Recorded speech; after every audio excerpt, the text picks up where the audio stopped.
Yeah, Andrew Olsen, Andrewolson, Captain, and I go by Dojo, D-O-J-O. It's my call sign. It's challenging and intense. The first part is about 54 weeks, and you are doing nothing but thinking about flying, studying. You're either in the actual airplane, in the simulator, or in the books. And you're flying the T6, which is a turboprop airplane, for the first half. And then if you do track to go fly fighters or other attack-style bomber aircraft, you fly the T-38 after that, so advanced jet trainer.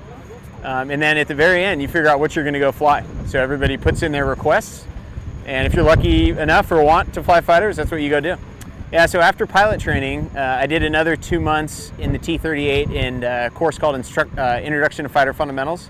It's kind of dogfighting and air-to-ground attack in the T-38, and then I went into the F-15E Strike Eagle and flew that for about 4 years at Seymour Johnson Air Force Base in North Carolina. And then after that, got selected to come over and teach in the F-35. And you know, the Air Force is certainly capable of taking anybody from any fighter background and transitioning them into the F-35.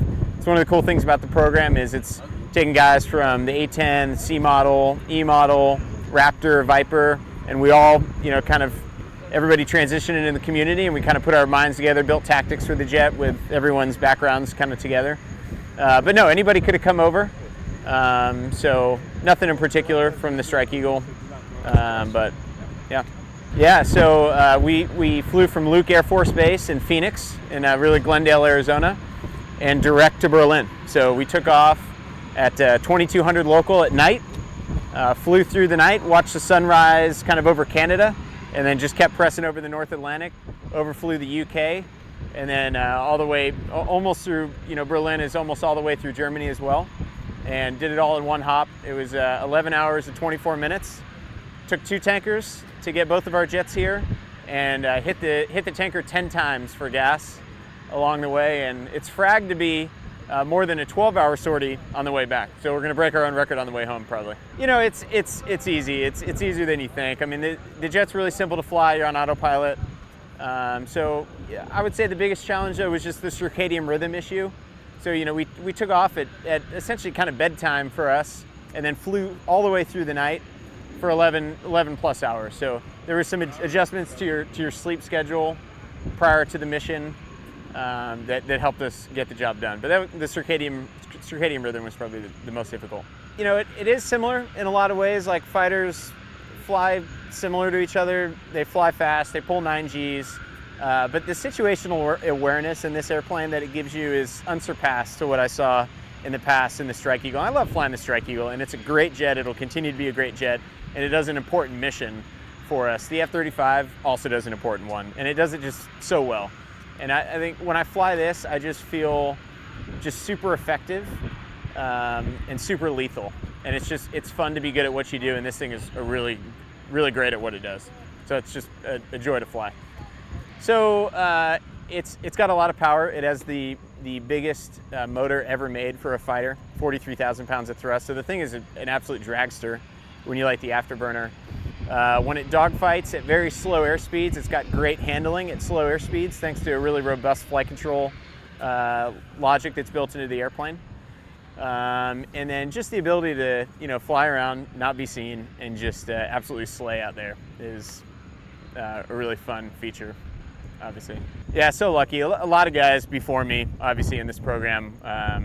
So and the program is growing so rapidly, but it's so lucky to be flying a stealth fighter. You know, I mean, it's awesome. So, but that's kind of a good point that you brought up. We have so many people coming in the pipeline now.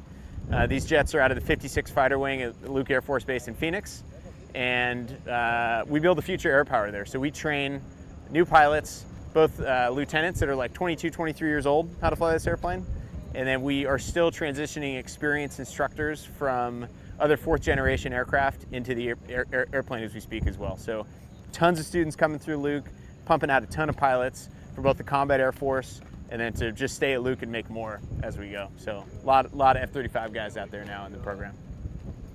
No, so never did a exchange tour with any of those guys.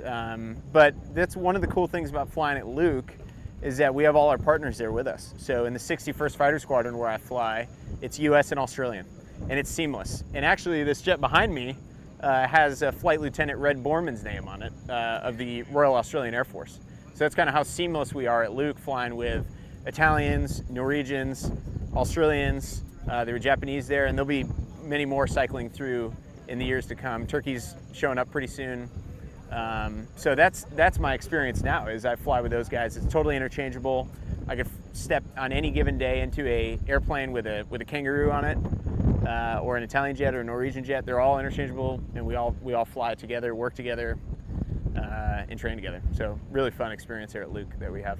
Yeah, so many great points in there. So that is why we're here, is to build relationships, continue our relationships with our NATO partners out here, to include Germany.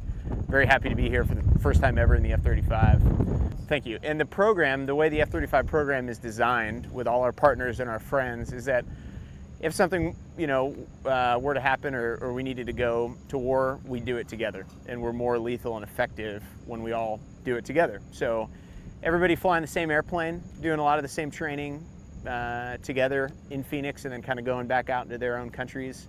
If the time comes when we need it, we're much more lethal that way, working together. So really cool part about the program is having all our friends in on it with us, and we all speak the same language. We all speak F-35 together. So, and the 5th generation fighter concept, the F-35, it enables you to have survivability and lethality in battle spaces that I would not have had access to in a 4th generation world.